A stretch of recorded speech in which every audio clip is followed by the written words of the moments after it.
In this video, I explain how to buy shares of Advini SA, a French wine producer listed on Euronext under the ticker ALAVI.PA.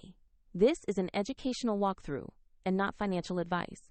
To trade, you need a broker. I'll use eToro as a neutral example to show the process. After registering, you must verify your account with an identity document and add funds before buying.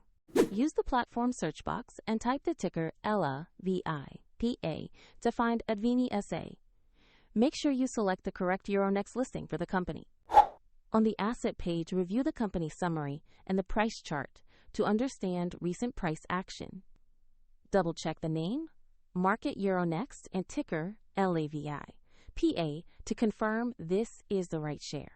Press Invest, choose the amount you want to buy, review the order details, and confirm the trade. If the market is closed, your order may execute when it reopens, and the platform will prompt you to add funds if your balance is insufficient. Once executed, your position will appear in your portfolio where you can monitor it. A link to the example eToro page is available in the description if you want to follow the same steps.